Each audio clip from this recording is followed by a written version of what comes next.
চলমান তাপপ্রবাহে দিনাজপুরে লিচুর ফলনে বিপর্যয় দেখা দিয়েছে। গুটি ঝরে পড়ায় ফলনের পরিমাণ নেমে এসেছে অর্ধেকে। বিস্তারিত জানবো, বিরল উপজেলার লিচু বাগানে আছেন সহকর্মী গোলাম নবী দোলাল। সরাসরি যাব তার কাছে।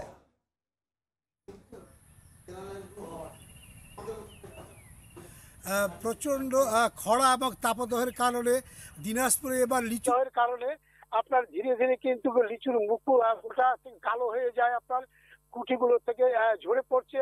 আপনি দেখেন যে এখানে যারা বাগানি তারা বলে আপনার ধীরে ধীরে কিন্তু লিচুর মুখ বোটা থেকে কালো হয়ে যায়, আপনার কুঠিগুলো থেকে ঝরে পড়ছে।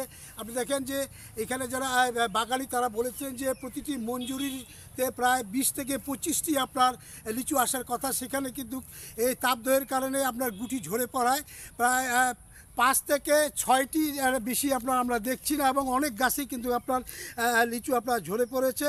এবং আসলে বৃষ্টির প্রকৃতির বিরূপ আচরে বাগানি এবং কৃষকরা অনেক চেষ্টা করে কিন্তু থামাতে পারছে না আপনার এই গুটি ঝরা।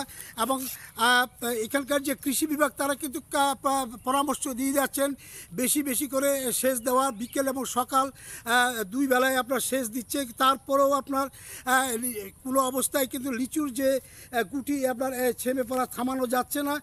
মৌসুমের শুরুতে কিন্তু প্রচুর পরিমাণে যে মুকুল এসেছিল, কিন্তু পরিপূর্ণ হওয়ার আগেই কিন্তু আপনার এই লিচুগুলো আপনার ঝরে পড়ছে। বিশেষ করে যারা বাগানি এবং যারা বাগানগুলো কিনে নিয়েছেন তারা বলছেন যে এই তাপদাহ যদি দীর্ঘায়িত হয় তাহলে আপনার কোনো ক্রমে লিচু আপনার অর্ধেকের বেশি আপনার যে লিচু আপনার ঝরে পড়বে। এবং তাদের যে আপনার আশঙ্কা সেটা তারা বলছেন যে আমরা যেটা পুঁজি বিনিয়োগ করেছি সেটা কিন্তু তারা অর্ধেকও তারা আসবে না। বিশেষ করে আপনি জানেন যে এই সময়ের মধ্যে দিনাজপুরে আপনার বেদানা, চায়না, মাদ্রাজি, বোম্বে এই লিচুগুলো আপনার প্রচুর পরিমাণে আপনার গাছে ধরেছিল, কিন্তু এই যে তাপদাহ এই কারণে কিন্তু আপনার গুটি থেকে আপনার ঝরে পড়ছে। আপনি দেখছেন যে অনেক গাছেই কিন্তু আপনার ঝরে পড়ার কারণে আমরা দেখছি না লিচু অনেক কমে গেছে। দিনাজপুরে এবার যেটা আবাদ হয়েছে, কৃষি বিভাগ যেটা বলছেন যে 5700 হেক্টর জমিতে এবার ছোট বড় মিলে 13 উপজেলায় লিচুর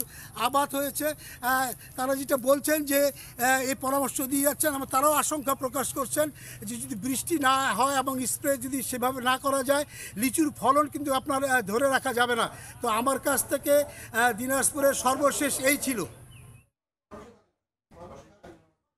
দিনাজপুর থেকে সহকর্মী গোলাম নবী দুলাল।